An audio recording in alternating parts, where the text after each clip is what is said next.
പാർക്കിങ്ങുമായിട്ട് ബന്ധപ്പെട്ട് ഞാൻ അതിനു മുമ്പ് ഒരു കാര്യം കൂടെ 811 ടൺ മാലിന്യമാണ് ഇന്നലെ മാറ്റിയിട്ടുള്ളത്. 811 ടൺ മാലിന്യം മാറ്റിയിട്ടുണ്ട്. ബ്രിക്ക് 134 വലിയ ലോറികളിലും 48 ചെറിയ ലോറികളിലുമായിട്ടാണ് ലോഡുമാണ്. അത് 134 വലിയ ലോറിയിൽ ലോഡും 48 ചെറിയ ലോറിയിൽ 48 ലോഡും ചുടുകല്ലാണ് ഞങ്ങൾ മാറ്റാൻ വേണ്ടി ഇന്നലെ ഉണ്ടായിരുന്നത്. അത് അവിടെ ചാല ബോയ്സ് സ്കൂളിലുണ്ട്. അതിന് എണ്ണം എടുത്തിട്ടില്ല, വരാൻ പോകുന്ന ദിവസങ്ങളിൽ അതെടുക്കും. 138 പബ്ലിക് ഹെൽത്ത് ഇൻസ്പെക്ടർമാർ PHIമാർ ഇതിനൊക്കെ നേതൃത്വം കൊടുക്കാൻ വേണ്ടി ഉണ്ടായിരുന്നു. 811 ടൺ മാലിന്യമാണ് ഏറെക്കുറെ ശേഖരിച്ചിട്ടുള്ളത്. പിന്നെ അങ്ങ് ചോദിച്ച പാർക്കിങ്ങിൻ്റെ കാര്യം, ഈ പാർക്കിങ്ങിൻ്റെ കാര്യം വളരെ ഗൗരവമായി നമ്മുടെ സമൂഹം ചർച്ച ചെയ്യേണ്ട ഒരു വിഷയമാണ്. അത് ഞങ്ങളുടെ മുൻപിരുന്ന നടന്ന പൊങ്കാലയുടെ തയ്യാറെടുപ്പിൽ ഒരു ചർച്ചയിലും ഈ പാർക്കിംഗ് വിഷയം അങ്ങനെ സജീവമായിട്ട് അതിൻ്റെ പേരിൽ നടക്കുന്ന പ്രശ്നങ്ങൾ ചർച്ചയിൽ വരാത്തതുകൊണ്ട് തന്നെ അതിനുവേണ്ടി ഒരു ഡീറ്റെയിൽ ആയിട്ടുള്ള ഡിപ്പാർട്ട്മെൻറ്റോ രൂപീകരിക്കാനൊന്നും സാധിച്ചില്ല. എന്നാൽ യാദൃച്ഛികമായി ക്ഷേത്രത്തിൽ പോയിട്ട് തലേദിവസം ഉച്ചയ്ക്ക് ചില കാര്യങ്ങളുമായിട്ട് ബന്ധപ്പെട്ട് ക്ഷേത്രത്തിൽ പോയി അതിനുശേഷം മേയർ മടങ്ങുന്ന സമയത്താണ് ഒരു കൊല്ലത്തുള്ളൊരു ഡ്രൈവർ, അദ്ദേഹം ടാക്സി ഡ്രൈവർ കൈ കാണിച്ച് നിർത്തിയിട്ട് ഒരു റെസീപ്റ്റ് എടുത്ത് കാണിച്ചിട്ട് പറഞ്ഞത് ഞങ്ങളുടെ കയ്യിൽ നിന്ന് അനധികൃതമായി പണം വാങ്ങുന്നു. ആ റെസീപ്റ്റ് ഞാൻ വാങ്ങി നോക്കിയപ്പോൾ തന്നെ 200 പ്രിൻറ്റ് ചെയ്തിട്ട് പേന വെച്ച് വെട്ടിയിട്ട് 400 എഴുതിയിരിക്കുന്നത്. അപ്പോൾ അത് ഐരാണിമുട്ടം ഹോമിയോ കോളേജിനടുത്താണ്. ആ പാർക്കിംഗ് ഗ്രൗണ്ടിലേക്ക് ഞങ്ങൾ നേരിട്ട് പോയി ചോദിച്ചപ്പോൾ ഒരു ലൈസൻസോ പെർമിഷനോ എടുത്തിട്ടില്ല. പെർമിഷനോ എടുക്കാതെ തലേദിവസം അല്ല 2 ദിവസം മുമ്പ് ഒരു 50 രൂപയാണ് കാറിന് വാങ്ങിച്ചുകൊണ്ടിരുന്നത്. ഞാൻ പോലീസുകാരോട് ചോദിച്ചു, അപ്പോൾ പറഞ്ഞ് 2 ദിവസം മുമ്പ് ഒരു 50 രൂപ വാങ്ങിച്ചുകൊണ്ടിരുന്നിട്ട് അമ്പലത്തിൽ തിരക്ക് ഓടിയപ്പോഴേക്കും 200 ആക്കി, പിന്നെ 400 ആക്കി. ഒരു ഓൾട്ടോ കാറിന് 400 രൂപയാണ് വാങ്ങുന്നത്. ഉടൻ തന്നെ അവിടെ ഇടപെട്ട് പോലീസ് ഉദ്യോഗസ്ഥരെ വിളിച്ചു. പിന്നെ ആ കാറുകൾ അത്രയും എടുത്ത് അപ്പോൾ പുറത്തിട്ട് കഴിഞ്ഞാൽ പിന്നെ ഒരു ഗതാഗത കുരുക്കും, വന്നവർക്കൊരു വിഭ്രാന്തി, വനിതകളൊക്കെ പല സ്ഥലങ്ങളിൽ നിന്ന് വന്നവർ, അവർക്ക് തിരിച്ച് വാഹനം അന്വേഷിച്ച് പോകുമ്പോൾ കാണാൻ പറ്റില്ല, പരിഭ്രാന്തി കൂടുമെന്നുള്ളത് കൊണ്ട് കൃത്യമായിട്ടുള്ള എല്ലാ ആക്ഷനും ആ സമയത്ത് എടുക്കാൻ പരിമിതിയുണ്ട്. കാര്യം വലിയൊരു പൊങ്കാല ഉത്സവം നടക്കാൻ വേണ്ടി പിന്നെ അത് വാർത്തയായി കഴിഞ്ഞാൽ വരാൻ പോകുന്ന ആൾക്കാർക്ക് പരിഭ്രാന്തിയിലാവും. ആ ഡ്രൈവർമാരൊക്കെ ആയിട്ടൊരു ധാരണ എത്തിയതിൻ്റെ അടിസ്ഥാനത്തിൽ അധികമായി വാങ്ങിയ മുഴുവൻ പണവും അപ്പോൾ തന്നെ ആ വ്യക്തിയെ കൊണ്ട് തിരിച്ചു കൊടുത്തു. അതിനുശേഷം 1 മണിക്കൂറിനുള്ളിൽ അവിടെ നിശ്ചയിച്ച തുക ബോർഡ് എഴുതി വെക്കണം എന്ന് പറഞ്ഞു. അതിനുശേഷം 1 മണിക്കൂർ കഴിഞ്ഞ് ഞാൻ തന്നെ നേരിട്ട് പോയി വെരിഫൈ ചെയ്തപ്പോൾ ആ ബോർഡ് അവിടെ ഉണ്ട്. പോലീസുകാരോട് അത് മോണിറ്റർ ചെയ്യണമെന്ന് പറഞ്ഞു. അതിനുശേഷം അവിടെ ആ നിശ്ചയിച്ച തുകയാണ് വാങ്ങിയത്. എന്നാൽ അതിനുശേഷം അന്ന് രാത്രി ഒരു വിവരം കിട്ടി. ഞാനത് അടുത്ത ഘട്ടമായിട്ട് പറയാം. ഇന്നലെ നടന്ന സംഭവം നിങ്ങളൊക്കെ വാർത്ത കൊടുത്തിട്ടുണ്ട്. ഇന്നലെ ഉച്ചയ്ക്ക് അപ്പോൾ ഈ ഐരാണിമുട്ടത്ത് പാർക്കിംഗ് കാര്യത്തിൽ കോർപ്പറേഷൻ ഇടപെട്ടത് അറിഞ്ഞുകൊണ്ട് പല ഭാഗത്തുനിന്നും കോളുകൾ വന്നു. പൊങ്കാലയുടെ തലേദിവസം രാത്രി ഒരു 7:30 മണിയായപ്പോൾ ഡെപ്യൂട്ടി മേയർ എന്നെ വിളിച്ചിട്ട് പറഞ്ഞു, തിരുവനന്തപുരത്ത് 2 സ്ഥലങ്ങൾ ഡെപ്യൂട്ടി മേയർക്ക് കോൾ വന്നു. പത്മനാഭസ്വാമി ക്ഷേത്രത്തിൻ്റെ ഭാഗത്തുള്ള 2 സ്ഥലങ്ങളിൽ ഇതുപോലെ തന്നെ അവിടെ ഒന്ന് പറഞ്ഞത് ഈഞ്ചക്കലും പത്മനാഭസ്വാമി ക്ഷേത്രത്തിൽ ഡെപ്യൂട്ടി മേയർക്ക് കോൾ വന്നു. അവിടെ വ്യാപകമായി കൊള്ള നടക്കുകയാണെന്ന് പറഞ്ഞു. എന്നാൽ അവിടേക്ക് ഉദ്യോഗസ്ഥരെ വിടാനോ മേയർക്ക് എനിക്കെത്താനോ പറ്റില്ല. ആശാനാഥ് ആ ഭാഗത്തായിരുന്നു, പാപ്പനംകോട് ഭാഗത്തായിരുന്നു. ആശാന് വേറെ ഡ്യൂട്ടി ആയിരുന്നു ഉണ്ടായിരുന്നത്. ഞങ്ങൾക്ക് ഈ ബ്ലോക്കിൻ്റെ ഇടയിൽ ഈ കേന്ദ്രങ്ങൾ നേരിട്ടെത്തി പരിശോധിക്കാൻ പറ്റാത്തൊരു സാഹചര്യം വന്നു. രാത്രി ഓരോ നിമിഷവും തിരക്ക് കൂടിക്കൊണ്ടിരിക്കുകയാണ്. എന്നാൽ ഇന്നലെ രാവിലെ ഒരു വാർത്ത, സെക്രട്ടറിയും മേയറും ഹെൽത്ത് സ്റ്റാൻഡിംഗ് കമ്മിറ്റി ചെയർമാനും കൂടെ ഒരുമിച്ച് ഇന്നലെ രാവിലെ യാത്ര ചെയ്യുന്ന സമയത്ത് വന്നൊരു വാർത്ത, നമ്മുടെ SMB സ്കൂളിൽ അവിടെ പാർക്കിങ്ങിന് വേണ്ടി അനധികൃതമായി പണം പിരിക്കുന്ന വാർത്ത വന്നു. ഞങ്ങൾ നേരെ അവിടെ പോയി. ഞങ്ങളവിടെ ചെന്നപ്പോഴേക്കും കണ്ടത് വളരെ ഗുരുതരമായ ക്രമക്കേട് നടക്കുന്നതായിട്ടാണ്. അതായത് ഒരു കൂപ്പൺ, നിങ്ങളൊക്കെ ഇന്നലെ വാർത്ത കൊടുത്തപ്പോൾ കണ്ടു കാണും. ആ കൂപ്പണിൽ സ്കൂൾ ഡെവലപ്മെൻറ്റ് ഫീസ് PTA അങ്ങനെ മാത്രമേ പ്രിൻറ്റ് ചെയ്തിട്ടുള്ളൂ. എമൗണ്ട് ഒന്നും പ്രിൻറ്റ് ചെയ്തില്ല. വരുന്ന വാഹനങ്ങൾക്ക് ഒരു ബസ് 8 മണിക്ക് വന്നു, ഉച്ചയ്ക്ക് 2 മണി വരെ ഇടുന്ന 1000 രൂപയാണ് ആ ബസ്. 50 പേര് വരുന്ന ഒരു ബസ്സിന് 1000 രൂപ. പിന്നെ കാറിന് 200 രൂപ, 300, 500, 750 ഇങ്ങനെ വാങ്ങുന്നു. PTA പ്രസിഡന്റ് ഒരു കർണൻ എന്നൊരാളായിരുന്നു അവിടെ ഉണ്ടായിരുന്നത്. അദ്ദേഹത്തോട് ചോദിച്ചപ്പോഴേക്കും ഒരു ഹാഷിമാണ് അദ്ദേഹത്തോടൊപ്പം എക്സിക്യൂട്ടീവ് മെമ്പർ. ഹാഷിമിനെ ആദ്യം വിളിച്ചപ്പോൾ അവിടെയെങ്കിലും രംഗത്ത് വന്നില്ല. ഒടുവിൽ ഹാഷിം രംഗത്ത് വന്നു. പ്രിൻസിപ്പലിനോട് HMനോട് ഞങ്ങൾ ഫോണിൽ സംസാരിച്ചു. ഹെൽത്ത് സ്റ്റാൻഡിംഗ് കമ്മിറ്റി ചെയർമാൻ അദ്ദേഹത്തിൻ്റെ ഏൽപ്പിച്ച പ്രവർത്തനവുമായിട്ട് ബന്ധപ്പെട്ട് നഗരത്തിൻ്റെ വേറൊരു ഭാഗത്തായിരുന്നു. അദ്ദേഹത്തോട് ചോദിച്ചപ്പോൾ അദ്ദേഹത്തിനും ഇക്കാര്യം അറിയില്ല. അദ്ദേഹത്തിന് നേരത്തെ തന്നെ SMB സ്കൂളിലെ PTA പ്രവർത്തനത്തെക്കുറിച്ച് കാര്യമായിട്ടുള്ള പരാതിയുണ്ട്. അദ്ദേഹം രേഖാമൂലം ആ പരാതി നൽകിയിട്ടുണ്ട്. ഞങ്ങൾ അതൊക്കെ തന്നെ അന്വേഷിക്കുകയാണ്. അപ്പോൾ പ്രിൻസിപ്പൽ അറിഞ്ഞിട്ടില്ല, HM അറിഞ്ഞിട്ടില്ല. ഈ കർണനും ഹാഷിമും കൂടെയാണ് പിരിക്കുന്നത്.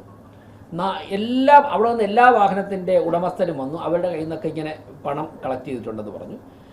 പിന്നെ ഞങ്ങൾക്ക് പെട്ടെന്ന് ചെയ്യാൻ സാധിക്കുമായിരുന്നത് ഈ ഹാഷിമിനെ വിളിക്കുമ്പോൾ ഹാഷിമിൻ്റെ പോക്കറ്റിൽ പൈസ ഉണ്ടായിരുന്നു. എത്രയും പെട്ടെന്ന് തന്നെ ഈ പൈസ മുഴുവൻ തിരിച്ചു കൊടുക്കാൻ പറ്റും. കാരണം ഇത് സർക്കാർ ഉടമസ്ഥയുള്ള സ്ഥലമാണ്. ഒരു കാരണവശാലും അവിടെ പണപ്പിരിവ് നടത്താൻ പാടില്ല. ഈ റെസീപ്റ്റിൽ കോർപ്പറേഷൻ്റെയോ സംസ്ഥാന സർക്കാരിൻ്റെയോ വിദ്യാഭ്യാസ വകുപ്പിൻ്റെയോ ഒരു സീലോ ഒപ്പോ ഒന്നുമില്ല.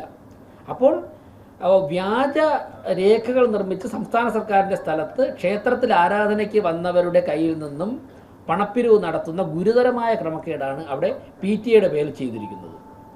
സ്വന്തം മക്കൾ പഠിക്കുന്ന സ്കൂളിൽ അവരുടെ കെയർ ഓഫിൽ PTA പ്രസിഡന്റ് മെമ്പറുമായ ആൾക്കാരാണ് അവർ. ഉടൻ തന്നെ SHOയുമായി ബന്ധപ്പെട്ടു. അവിടെ നിന്ന് പോലീസ് ഉദ്യോഗസ്ഥർ വന്നു, അവരെ അറസ്റ്റ് ചെയ്ത് കൊണ്ടുപോയി. ഔദ്യോഗികമായിട്ട് സെക്രട്ടറി കോർപ്പറേഷന് വേണ്ടി കംപ്ലയിൻറ്റ് തമ്പാനൂർ പോലീസ് സ്റ്റേഷനിൽ കൊടുത്തിട്ടുണ്ട്. ഇത്രയും കാര്യങ്ങൾ ഇന്ന് എഡ്യൂക്കേഷൻ സ്റ്റാൻഡിംഗ് കമ്മിറ്റിയിൽ നിന്നും ബഹുമാനപ്പെട്ട വിദ്യാഭ്യാസ മന്ത്രിക്കും അതോടൊപ്പം തന്നെ വിദ്യാഭ്യാസ വകുപ്പിനും ഇക്കാര്യങ്ങൾ പറഞ്ഞുകൊണ്ടും PTA-ക്കെതിരെ ആക്ഷൻ എടുക്കണമെന്ന് പറഞ്ഞുകൊണ്ട് ഞങ്ങൾ ഇറക്കമിനി കത്തയക്കും. ഇന്നലെ സംഭവം നടന്ന ഉടൻ തന്നെ ബഹുമാനപ്പെട്ട വിദ്യാഭ്യാസ മന്ത്രിയെ ഞാൻ ഫോണിൽ വിളിച്ചിരുന്നു. അദ്ദേഹവുമായി സംസാരിക്കാൻ അപ്പോൾ സാധിച്ചില്ല. പക്ഷേ അദ്ദേഹത്തിൻ്റെ ഓഫീസിൽ നിന്നും വളരെ നല്ല സമീപനമാണ് ഇക്കാര്യത്തിൽ. അതായത് കർശനമായ ആക്ഷൻ ഇക്കാര്യത്തിൽ എടുക്കണം എന്നുള്ള നിലപാടാണ് അദ്ദേഹത്തിൻ്റെ ഓഫീസിൽ നിന്നും ഉണ്ടായത്. ഇത്തരത്തിലുള്ള ഒരു തട്ടിപ്പും ഗവൺമെൻറ് സ്കൂളുകൾ കേന്ദ്രീകരിച്ചുകൊണ്ട് അനുവദിക്കാൻ പാടില്ല എന്നുള്ള നിലപാടാണ് ബഹുമാനപ്പെട്ട വിദ്യാഭ്യാസ മന്ത്രിയുടെ ഓഫീസിൽ നിന്നും ലഭിച്ചിട്ടുള്ളത്. അപ്പോൾ ഞാൻ ഈ SMV സ്കൂള് ഇപ്പോൾ വന്ന പശ്ചാത്തലം പറയാം. ഈ പശ്ചാത്തലത്തിൽ ചില കാര്യങ്ങൾ പറയാം. SMV സ്കൂളിൽ കഴിഞ്ഞ കുറേ കാലമായി അവിടുത്തെ PTA നടത്തുന്ന ക്രമവിരുദ്ധമായ പ്രവർത്തനങ്ങളെക്കുറിച്ച് വിദ്യാഭ്യാസ വകുപ്പും പോലീസും അന്വേഷിക്കണമെന്ന് ഞങ്ങൾ ആവശ്യപ്പെടുകയാണ്. അതിൽ സ്റ്റാൻഡിംഗ് കമ്മിറ്റി ചെയർമാനായിട്ട് ചുമതലയെടുത്തതിന് ശേഷം ശ്രീ ചെമ്പഴന്തി ഉദയൻ തിരുവനന്തപുരത്തെ പ്രധാനപ്പെട്ട എല്ലാ വിദ്യാഭ്യാസ സ്ഥാപനങ്ങളിലും നിരന്തരം യാത്ര ചെയ്യുന്നുണ്ട്. അവിടുത്തെ കാര്യങ്ങൾ പഠിക്കുവാനും അവിടുത്തെ HMമാരുടെ മീറ്റിംഗൊക്കെ അദ്ദേഹം വിളിച്ചു. അപ്പോൾ ഞങ്ങൾ മനസ്സിലാക്കിയത് അവിടെ ഉണ്ടായിരുന്ന SMV സ്കൂളിൽ ഉണ്ടായിരുന്ന ഒരു തേക്കിൻ വൃക്ഷം വർഷങ്ങൾക്ക് എത്ര മാസവും മുറിച്ചു മാറ്റി, ഒരു വർഷത്തിനുള്ളിൽ അതിനെ വലിയ വില വരുന്ന ഒരു തേക്കിൻ്റെ വൃക്ഷം അവിടെ നിന്ന് മുറിച്ച് കടത്തിയിട്ടുണ്ട്. ബ്ലൈൻഡ് സ്കൂളിൽ നിന്ന് ചന്ദനത്തടി മുറിച്ച് കടത്തിയിട്ടുണ്ട്. ഇതൊക്കെ തന്നെ പോലീസും വിദ്യാഭ്യാസ വകുപ്പും അന്വേഷിക്കണം. ഇതിനൊക്കെ PTA-ക്ക് ആരാണ് അധികാരം കൊടുത്തത്? അന്വേഷിക്കണം. അതൊക്കെ അങ്ങനെ വിടാൻ പറ്റില്ല. മറ്റൊന്ന്, ഒരു 2 ആഴ്ച മുമ്പ് മേയറെ കാണാനായിട്ട് തിരുവനന്തപുരത്ത് ഒരു ബിസിനസ് നടത്തുന്ന വലിയൊരു വ്യവസായം, അദ്ദേഹത്തിന് വിദേശ രാജ്യത്തും ഉണ്ട്, തിരുവനന്തപുരത്ത് ഹോട്ടലുകളുണ്ട്. അദ്ദേഹത്തോട് ഇന്നലെ അറസ്റ്റ് ചെയ്ത ഒരു വ്യക്തി പറഞ്ഞത് SMV സ്കൂളിൻ്റെ 1 മീറ്റർ വീതിയിൽ അദ്ദേഹത്തിൻ്റെ സ്ഥാപനം വരെയുള്ള സ്ഥലം അദ്ദേഹത്തിന് മതിൽ കെട്ടി വേർതിരിച്ചു കൊടുക്കാൻ 1 കോടി രൂപ കൊടുക്കണം. 1 crore. ഇന്ന് രാവിലെ ഞാൻ ഫോണിൽ സംസാരിച്ചിട്ടാണ് മാധ്യമങ്ങളോട് പറയുന്നത്. ഞാൻ ആ വ്യവസായിയുടെ പേര് ഇപ്പോൾ പത്രസമ്മേളനത്തിൽ പറയുന്നില്ല. ആവശ്യമാണെങ്കിൽ നിങ്ങൾക്ക് ആർക്ക് വേണമെങ്കിലും വ്യക്തിപരമായിട്ട് ഷെയർ ചെയ്യാം, നിങ്ങൾക്ക് ചോദിക്കാം. ഇന്ന് രാവിലെ ഞാൻ പത്രസമ്മേളനത്തിന് മുമ്പ് അദ്ദേഹത്തെ വിളിച്ചപ്പോൾ 1 crore തന്നുകൂടെ എന്നാണ് ചോദിച്ചതെന്നാണ് എന്നോട് പറഞ്ഞത്. 1 മീറ്റർ SMV സ്കൂളിൻ്റെ സ്ഥലം നിങ്ങൾക്ക് മതിൽ കെട്ടിത്തരാം എന്ന് ഇതിലൊരു വ്യക്തി പറഞ്ഞിട്ടുണ്ട്. മാത്രവുമല്ല, മാധ്യമപ്രവർത്തകർ SMV സ്കൂളിൻ്റെ ചുറ്റുപാടുമുള്ള കടകളിലൊക്കെ ഒന്ന് അന്വേഷിച്ച് നോക്കണം. SMV സ്കൂളിൻ്റെ ഡെവലപ്മെൻറ്റ് എന്ന് പറഞ്ഞുകൊണ്ട് അവിടുത്തെ കടകളിൽ നിന്നൊക്കെ നിരന്തരം പണപ്പിരിവാണ്. ഇവിടുത്തെ PTA കമ്മിറ്റി പണപ്പിരിവാണത്. പണം കൊടുത്തില്ലെങ്കിൽ ബിസിനസ്സുകാരെ ഭീഷണിപ്പെടുത്തുന്ന ഒരു നിലപാടാണ് SMV സ്കൂളിലെ PTA കമ്മിറ്റി വർഷങ്ങളായി എടുക്കുന്നത്. ഈ കൂപ്പൺ അതിൽ ഒരു PTA മെമ്പറുടെ പ്രസ്സിലടിച്ചെന്നാണ് ഇന്നലെ രാത്രി നടത്തിയ അന്വേഷണത്തിൽ നിന്ന് എനിക്ക് മനസ്സിലാക്കാൻ സാധിച്ചത്. അവിടെ തന്നെയാണ് SMV സ്കൂളുമായിട്ട് ബന്ധപ്പെട്ടുള്ള പിരിവിനുള്ള എല്ലാ റെസിപ്റ്റും അടിക്കുന്നത്. അങ്ങനെ നഗരഹൃദയത്തിൽ വളരെ വലിയ പാരമ്പര്യം അവകാശപ്പെടാനുള്ള നമുക്കുടെയൊക്കെ തന്നെ അഭിമാനമായിട്ടുള്ള സ്കൂളിൽ കഴിഞ്ഞ കുറേ കാലങ്ങളായി ഒരു മാഫിയ തന്നെയാണ് ആ സ്കൂളിനെ നിയന്ത്രിക്കുന്നത്. അധ്യാപകരൊക്കെ ഭയന്നാണ് നിൽക്കുന്നത്. അവിടെ നമ്മുടെ ബഡ്ജറ്റ്, ഞങ്ങൾ ആ സ്കൂൾ നവീകരിക്കാൻ വേണ്ടി 1 കോടി രൂപ ബഡ്ജറ്റിൽ മാറ്റിവെച്ചിട്ടുണ്ട്. കോർപ്പറേഷൻ അവതരിപ്പിച്ച ബഡ്ജറ്റിൽ മാറ്റിവെച്ചിട്ടുണ്ട്. അപ്പോൾ ഒരു അധ്യാപകരൊക്കെ ഭയന്നാണ് നിൽക്കുന്നത്. മാത്രമല്ല, ഈ സ്കൂളിൽ രാത്രി കാലങ്ങളിലൊക്കെ തന്നെ പല കാര്യങ്ങൾക്കും വാടകയ്ക്ക് കൊടുക്കുന്നുണ്ടെന്നാണ്, ഈ PTA വാടകയ്ക്ക് കൊടുക്കുന്നുണ്ടെന്നാണ് ഞങ്ങൾക്ക് മനസ്സിലാക്കാൻ സാധിച്ചത്. ഇന്നിപ്പോൾ ബഹുമാനപ്പെട്ട വിദ്യാഭ്യാസ മന്ത്രിയുടെ പത്രസമ്മേളനത്തിൽ ഞാൻ കണ്ടപ്പോഴേക്കും അതിനകത്ത് നിന്നൊരു ഒരു തട്ടുകട നടത്തി എന്ന് പറഞ്ഞിട്ട്, അല്ലേ? മന്ത്രി ഇടപെട്ട് പൊളിച്ചു മാറ്റാൻ പറഞ്ഞത് സ്കൂളിനകത്ത് തട്ടുകട നടത്താൻ വേണ്ടി PTA അനുമതി കൊടുക്കുകയാണ് ഈ രാജ്യത്ത്. അപ്പോൾ നിങ്ങൾ അന്വേഷിക്കണം. 1 കോടി രൂപ സ്കൂളിൻ്റെ 1 മീറ്റർ വീതിയുള്ള സ്ഥലം മതിൽ കെട്ടി തിരിച്ചു കൊടുക്കാൻ ഒരു വ്യവസായിട്ട് പറഞ്ഞു. നിങ്ങൾ ആ വ്യവസായിട്ട് നേരിട്ട് സംസാരിക്കുക. അദ്ദേഹം 2 ആഴ്ച മുമ്പ് മേയറുടെ റൂമിലൊന്ന് പരാതി പറഞ്ഞതിൻ്റെ അടിസ്ഥാനത്തിലാണ് നമ്മളുടെ കൃത്യമായിട്ട് അവിടെയും കൂടെ ഒന്ന് മോണിറ്റർ ചെയ്തത്. ഇങ്ങനെ ഒരുപാട് കാര്യങ്ങൾ വന്നുകൊണ്ടിരിക്കുന്നുണ്ട്. ഇനി കോർപ്പറേഷനുമായിട്ട് ബന്ധപ്പെട്ട ഒരു കാര്യം കൂടെ പറയാം. അപ്പോൾ SMV സ്കൂളിൻ്റെ കാര്യത്തിൽ ഗൗരവമായിട്ടുള്ള ഇടപെടലുകൾ ഞങ്ങൾ നടത്തും. മറ്റൊന്ന്, പൊങ്കാലയുടെ തലേദിവസം രാത്രി ഒരു പരാതി മേയർക്ക് കിട്ടിയത് കോർപ്പറേഷൻ്റെ ഉടമസ്ഥയിലുള്ള ഗാന്ധി പാർക്കിൽ കോർപ്പറേഷൻ മുൻ ഭരണസമിതികൾ ആ ഗാന്ധി പാർക്ക് കോൺട്രാക്ട് കൊടുത്തിട്ടുണ്ട്. അവിടെ പാർക്കിംഗ് നടത്തുന്ന ആൾ ഒരു കാറിന് 750 രൂപ വാങ്ങിച്ചു വാടക ഒരു ദിവസം ഇടുന്നതിന്. ആലോചിച്ച് നോക്കുക, 750 രൂപ ഒരു കാർ ഒരു ദിവസം ഇടുന്നതിന്.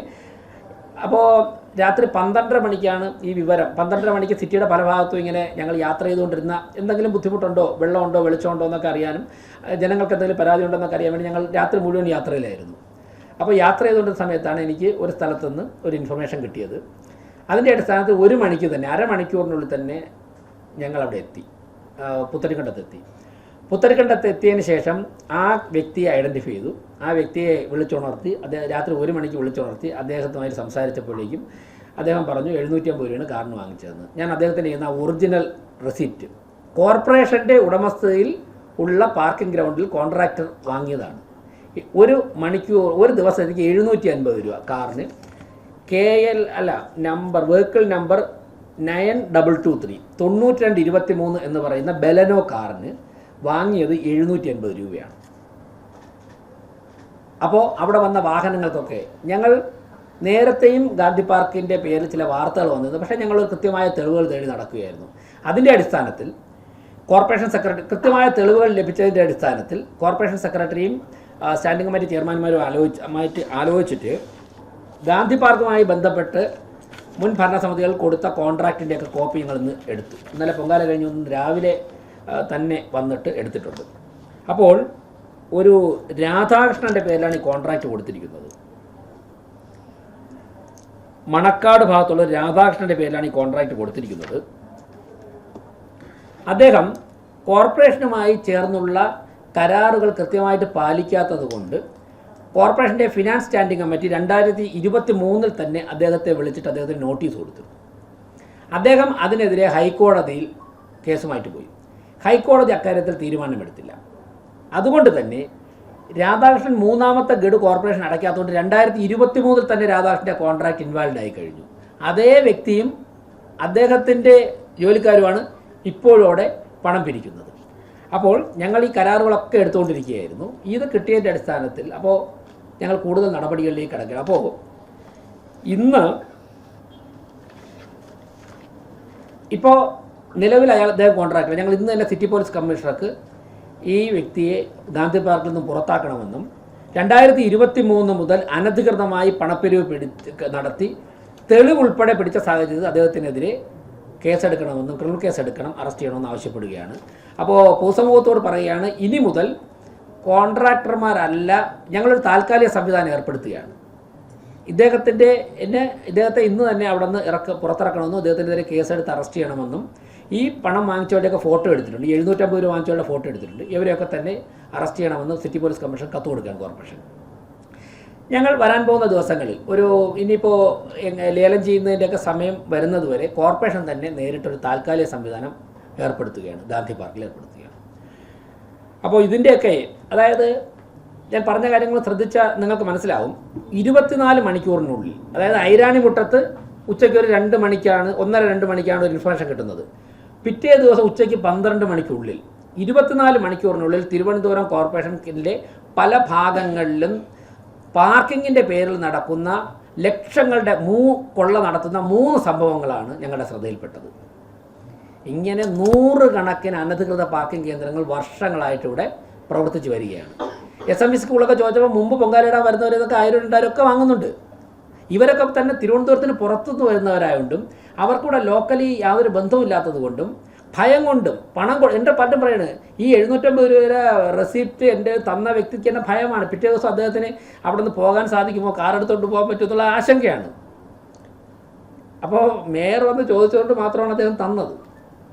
ഇതിവിടെ SMV സ്കൂളിൽ അവർക്ക് ഈ സംഭവത്തിന് ശേഷം അവിടെ ബസ് ഇട്ടിരിക്കാൻ ഭയമാണ്. അപ്പോൾ അങ്ങനെ ഒരു നഗരത്തിന്, ഒരു പ്രദേശത്തിന് മുന്നോട്ട് പോകാൻ സാധിക്കില്ല. അപ്പോൾ ഞാൻ പറഞ്ഞത് 24 മണിക്കൂറിനുള്ളിൽ 3 സംഭവങ്ങളാണ് ഞങ്ങളുടെ ശ്രദ്ധയിൽപ്പെട്ട് ഈ തിരക്കിനിടെ ഞങ്ങൾക്ക് അറ്റൻഡ് ചെയ്യാൻ പറ്റിയത്. ഇതിൻ്റെ അടിസ്ഥാനത്തിൽ ഒരു കാര്യം കോർപ്പറേഷൻ തീരുമാനമെടുക്കുന്നുണ്ട്. തിരുവനന്തപുരം കോർപ്പറേഷനിലെ നടക്കുന്ന മുഴുവൻ പാർക്കിംഗ് ഏരിയകളെക്കുറിച്ചും ഞങ്ങൾ വിശദമായിട്ട് അന്വേഷിക്കാൻ തീരുമാനിച്ചിട്ടുണ്ട്. കോർപ്പറേഷൻ്റെ ലൈസൻസിന് വിധേയമായിട്ട് മാത്രമേ പാർക്കിംഗ് ഏരിയകൾ അനുവദിക്കുകയുള്ളൂ. പാർക്കിംഗ് ഏരിയ ഉണ്ടെങ്കിൽ അതിനെ ഹൈക്കോടതിയൊക്കെ പറയുന്നുണ്ട്, അവിടെ വെള്ളം ഉണ്ടാകണം, വെളിച്ചം ഉണ്ടാകണം, സ്ത്രീകൾക്കും പുരുഷന്മാർക്കും പ്രത്യേകം ശൗചാലയങ്ങൾ ഉണ്ടാകണം, സെക്യൂരിറ്റി ഉണ്ടാകണം, കോർപ്പറേഷൻ ഫിക്സ് ചെയ്യുന്ന റേറ്റ് ആയിരിക്കണം. ഇതൊക്കെ ഉള്ള കേന്ദ്രങ്ങൾ മാത്രമേ അനുമതി കൊടുക്കുകയുള്ളൂ. പിന്നെ നിങ്ങൾക്ക് അറിയാമായിരിക്കും, ഒരു 13 വർഷം മുമ്പ് ശബരിമലയിൽ ടോളിൻ്റെ പേരിലൊരു വലിയ പിരിവുണ്ടായിരുന്നു. ഞാനന്ന് യുവമോർച്ചയുടെ സംസ്ഥാന പ്രസിഡൻ്റായിരുന്നു. ഞങ്ങളൊരു 15 ദിവസം കൊണ്ട് ആ ടോളിൻ്റെ പേരിലുള്ള കൊള്ള രാഷ്ട്രീയ സമരവും ഹൈക്കോടതി സമീപിച്ചു. ഇന്നിപ്പോൾ അവിടെ ടോൾ പിരിവില്ല. അപ്പോൾ അതുകൊണ്ട് പാർക്കിങ്ങിൻ്റെ പേരിൽ പല സ്ഥലത്തും കൊള്ളകളാണ് നടക്കുന്നത്. ഒരു കാരണവശാലും തിരുവനന്തപുരം കോർപ്പറേഷനുള്ളിൽ അത് അനുവദിക്കുന്ന പ്രശ്നമില്ല. അപ്പോൾ ഇത്രയും കാര്യങ്ങളാണ് ഇതുമായിട്ട് ബന്ധപ്പെട്ട് സൂചിപ്പിക്കാനുള്ളത്.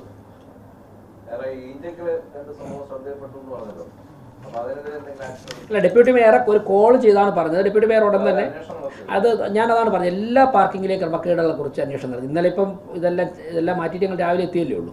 എനിക്ക് രാവിലെ കേന്ദ്രത്തിൽ ഒരു പരിപാടി ഉണ്ടായിരുന്നു. അപ്പോൾ ഞങ്ങൾ ഇക്കാര്യങ്ങളെക്കുറിച്ചൊക്കെ തന്നെ അന്വേഷണം നടത്തും. ഞങ്ങളെല്ലാം ലിസ്റ്റ് എടുക്കും. ഇന്നലെ വരെ, അതായത് ഈ ഭരണസമിതി ചുമതലയിൽ വന്ന് ഞങ്ങളുടെ മുൻപിലുള്ള ആദ്യത്തെ ഒരു കടമ എന്ന് പറഞ്ഞാൽ ബഡ്ജറ്റായിരുന്നു. അപ്പോൾ ബഡ്ജറ്റ് കൃത്യമായിട്ട് പഠിച്ച് വളരെ വലിയ കഠിനാധ്വാനം ചെയ്ത് ചരിത്രത്തിൽ ഏറ്റവും നല്ലൊരു ബഡ്ജറ്റ് ഞങ്ങൾക്ക് അവതരിപ്പിക്കാൻ സാധിച്ചു.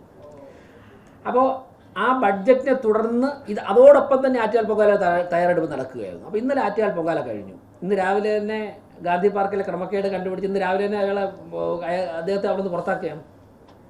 ഇത് കണ്ടുപിടിച്ചിട്ട് 24 മണിക്കൂർ പൂർത്തിയാകുന്നതിന് മുമ്പ് നടപടികൾ ആരംഭിച്ചു, പുറത്താക്കിയാണ്.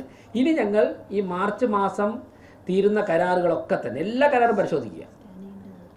സ്റ്റാൻഡിംഗ് കമ്മിറ്റിയിൽ ഞങ്ങൾ നേരത്തെ തന്നെ ചർച്ചയുടെ അടിസ്ഥാനത്തിൽ സ്റ്റാൻഡിംഗ് കമ്മിറ്റി ഓരോന്നായിട്ട് അവരുടെ ശ്രദ്ധയിൽപ്പെട്ട കാര്യങ്ങൾ. പക്ഷേ ഒരു കോർപ്പറേഷൻ നടപടി എടുക്കുമ്പോൾ എല്ലാ നിയമപരമായ കാര്യങ്ങളും പാലിച്ച് മാത്രമേ നടപടി സ്വീകരിക്കാൻ സാധിക്കുകയുള്ളൂ. അതുകൊണ്ടുള്ള ഒരു ഡിലേ ചില കാര്യങ്ങൾക്കുണ്ടാകും. പക്ഷേ കോർപ്പറേഷൻ്റെ കെട്ടിടങ്ങൾ വാടകയ്ക്ക് കൊടുത്തിട്ടുള്ളത് ആരെങ്കിലും സബ്ലീസ് ചെയ്യുന്നുണ്ടോ, അതോടൊപ്പം തന്നെ മറ്റു കാര്യങ്ങൾക്ക് ഇപ്പം എന്തെങ്കിലും ഒരു ബിസിനസ് നടത്താൻ വേണ്ടി എടുത്തിട്ട് രാഷ്ട്രീയ പാർട്ടിയുടെ ഓഫീസായിട്ട് ഉപയോഗിക്കുന്നുണ്ടോ, എടുത്ത വ്യക്തി തന്നെയാണോ നടത്തുന്നത്, അദ്ദേഹം മരണപ്പെട്ടിട്ട് അദ്ദേഹത്തിൻ്റെ ബന്ധുക്കൾ ആരെങ്കിലാണോ നടത്തുന്നത്, ഇങ്ങനെയുള്ള കാര്യങ്ങളൊക്കെ കുറിച്ചൊക്കെ തന്നെ ഫിനാൻസ് സ്റ്റാൻഡിംഗ് കമ്മിറ്റി എല്ലാം പരിശോധിക്കുകയാണ്.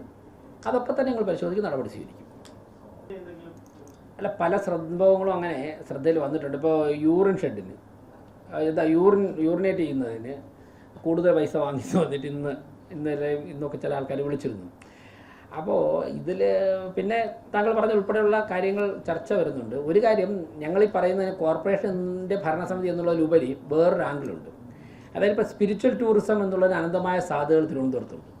തിരുവനന്തപുരത്ത് ആരാധനാലയങ്ങളിലേക്ക് തീർത്ഥാടകർ വരുമ്പോഴേക്കും തിരുവനന്തപുരം അവരെ സ്വാഗതം ചെയ്യണം. ഇപ്പോൾ കുംഭമേളയ്ക്ക് ഉത്തർപ്രദേശിൽ പോയപ്പോഴേക്കും ജനങ്ങൾക്ക് ഏത് സാമ്പത്തിക നിലവാരത്തിലുള്ള ഒരു വ്യക്തി അവിടെ വന്നാലും അവർക്ക് അതിനനുസരിച്ചുള്ള ഇപ്പോൾ ഷെയർ ടാക്സി, അതുപോലെ തന്നെ റിക്ഷകൾ, പിന്നെ വിമാനത്തിലൊക്കെ വരുന്നവർക്ക് എയർപോർട്ടിൽ ആവശ്യമായ സൗകര്യങ്ങൾ. അപ്പോൾ ഏത് സാമ്പത്തിക നിലവാരത്തിലുള്ള വ്യക്തി വന്നു കഴിഞ്ഞാൽ അത് എൻജോയ് ചെയ്യാനുള്ള സൗകര്യം ഒരുക്കി കൊടുക്കുകയാണ്. അതിലൂടെ ഉത്തർപ്രദേശിൻ്റെ സാമ്പത്തിക ഘടനയിൽ വലിയ വ്യത്യാസം ഉണ്ടായി, ഒരുപാട് തൊഴിൽ സാധ്യതകൾ രൂപപ്പെട്ടു. അപ്പോൾ അങ്ങനെയുള്ള മനസ്സോടുകൂടി ജനതയെ സ്വീകരിക്കുന്ന ഒരു സംസ്കാരം തിരുവനന്തപുരത്തുണ്ടാകണം. എങ്കിൽ മാത്രമേ തിരുവനന്തപുരം വളരുകയുള്ളൂ. ആ ഒരു വലിയ കാഴ്ചപ്പാട് വെച്ചുകൊണ്ടാണ് ഞങ്ങൾ, അല്ലെങ്കിൽ ഒരു കരാറുകാരനെ മാറ്റുക അങ്ങനെയുള്ള കാര്യങ്ങളൊന്നുമില്ല, നിയമവിരുദ്ധമായെല്ലാം മാറ്റണം. അപ്പോൾ അങ്ങനെ വലിയൊരു കാഴ്ചപ്പാട് വെച്ചുകൊണ്ടാണ് ഞങ്ങൾ ഈ വിഷയത്തെ സമീപിക്കുന്നത്.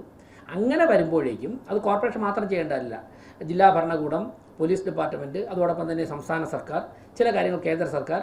അപ്പോൾ ഞങ്ങൾക്ക് ചെയ്യേണ്ട പരിമിതമായ കാര്യങ്ങൾ ഞങ്ങൾ ചെയ്യും. പക്ഷേ ഇങ്ങനൊരു ചർച്ച ഞങ്ങൾ ഇനിഷ്യേറ്റ് ചെയ്യും.